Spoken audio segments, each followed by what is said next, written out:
Olá, tudo bem? Então vamos iniciar a nossa aula de língua portuguesa, ok? Já encerramos todo o conteúdo do primeiro bimestre, capítulo 1, capítulo 2, e vamos agora iniciar a parte que a gente vai rever tudo do início, para que a gente possa ver se tem alguma dúvida, se está tudo bem claro, ok? Vamos lá. Então aí temos formas nominais do verbo. Formas nominais do verbo. Então, o que é nominal? O que quer dizer essa palavra aí? Da forma nominal. É a forma como o verbo tem o nome. Né? Nominal vem de nome. A forma como ele se chama. E temos 3 formas nominais do verbo. Por enquanto, vamos estudar 3. Ok? Coloquei aqui uma explicação breve sobre isto, ok? Deixei uma breve explicação. As formas nominais do verbo são o infinitivo, o gerúndio e o particípio. Não fazem parte de nenhum tempo ou modo verbal. São chamadas de formas nominais porque desempenham tanto função de verbo como função de nome. Então, a forma nominal será algo que vai desempenhar o papel de verbo, mas também de nome. Quando falamos nome, estamos falando de tudo aquilo que não é verbo, o oposto de verbo, o antônimo real de verbo. Ok? Então, temos 3. Infinitivo, gerúndio e particípio. Infinitivo.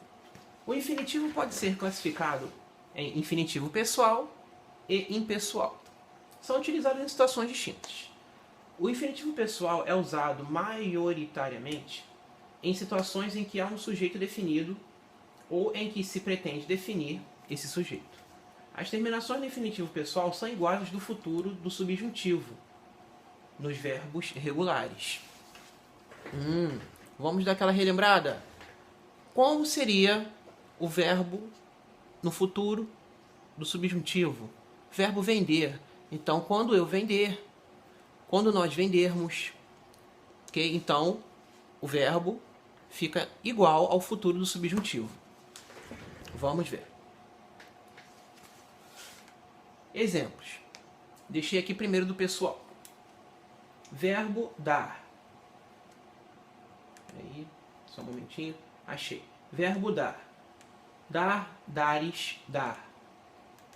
Darmos, dardes, darem. Verbo poder. Poder, poderes, poder. Podermos, poderdes, poderem. Verbo rir.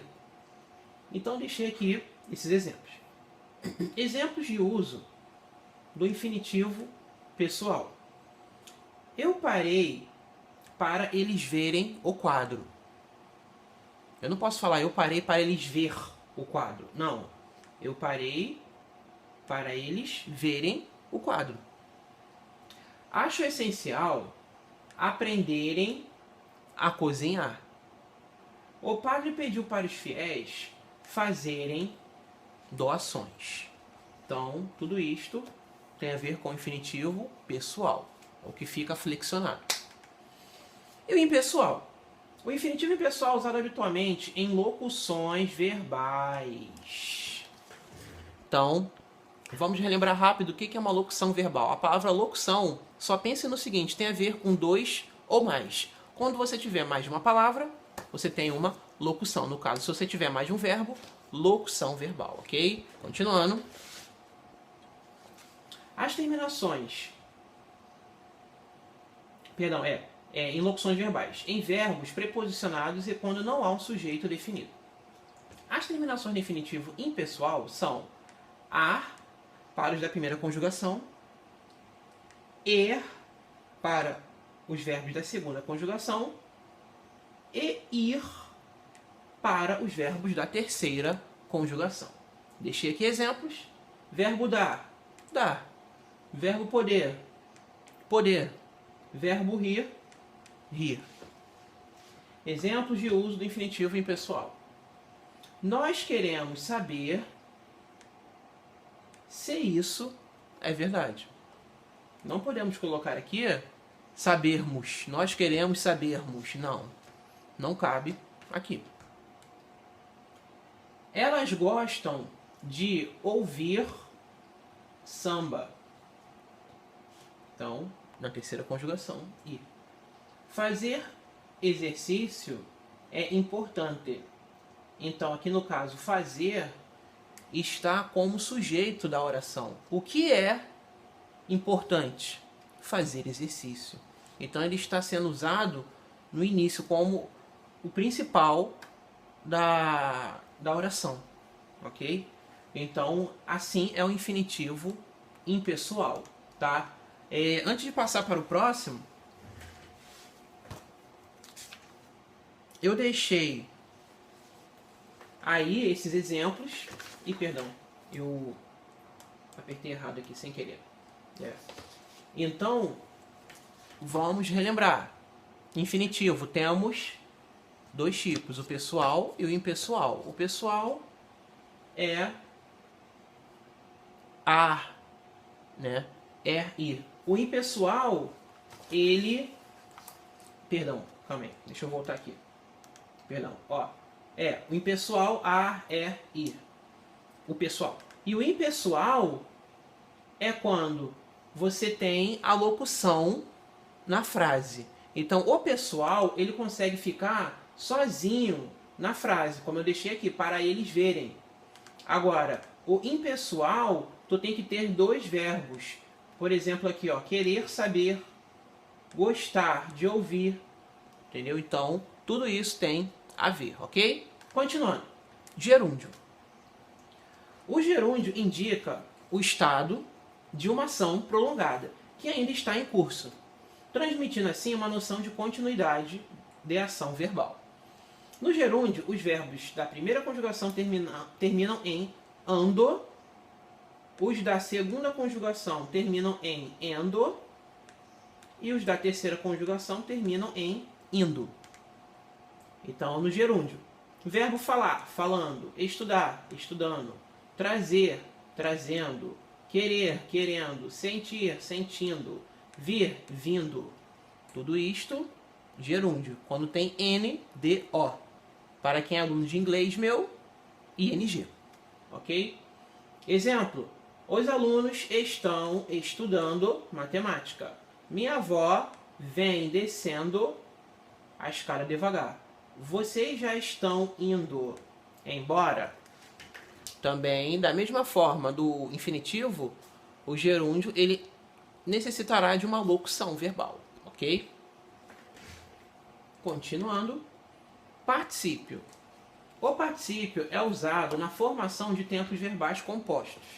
Indica o estado da ação depois de finalizada, transmitindo assim uma noção de conclusão de ação verbal. A maior parte dos verbos apresenta um particípio regular. Vamos relembrar rapidinho o que significa a palavra regular, que está dentro da regra, ok? Se é regular, está dentro da regra. Se é irregular, está fora da regra.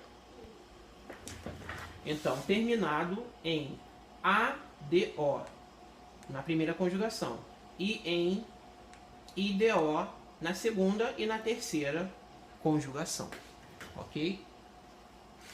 Deixei exemplos. Verbo amar, amado. Estar, estado. Ter, tido. Viver, vivido. Partir, partido. Sair, saído. Tudo isto estamos falando dos regulares. Então vamos relembrar o que um verbo no particípio precisa para ser regular. Ele precisa ter as terminações ado e ido. Se tiver essas terminações ado e ido, obedecer a esta regra, por estar dentro da regra, ele será regular, ok? Continuando. Agora, exemplos de verbos com particípios regulares e irregulares. Verbo pagar, pagado, pago. Ganhar, ganhado, ganho. Então eu posso falar ganhado? Bom, a gramática diz que é correto. Eleger, elegido, eleito. Ele tem as duas formas. Envolver, envolvido, envolto. Extinguir, extinguido, extinto. Exprimir, exprimido, expresso. Ok? Então, estão aí os exemplos. Agora, no uso. Meus filhos acharam que ainda não tinham brincado o suficiente. Quando lá cheguei, a diretora já tinha resolvido o assunto. Você sabe quando esta carta foi entregue? Então, temos aí os exemplos, ok? Para relembrar, no livro de gramática de vocês, na página 14, temos aqui mais um gráfico, né? Mais um exemplo dos verbos no particípio. Aí aqui, se você não tem o livro, pause o vídeo e fique com o gráfico, ok? Temos aqui exemplos, aqui o livro chama dos abundantes. O que são os abundantes? São esses que têm o regular e o irregular ao mesmo tempo, ok? Que tanto faz, tanto fez o uso. No caso aqui, por exemplo, do verbo absolver, absolvido, absolto. Temos aceitar, aceitado, aceito. Então, eles são os abundantes. Por que eles são abundantes? Porque eles, ao mesmo tempo, são regulares e irregulares. Ok? Então, acabamos de revisar a primeira unidade, o primeiro capítulo do nosso livro, dos nossos livros, ok? Porque ambos os livros têm o mesmo conteúdo, ok? Então, até a próxima!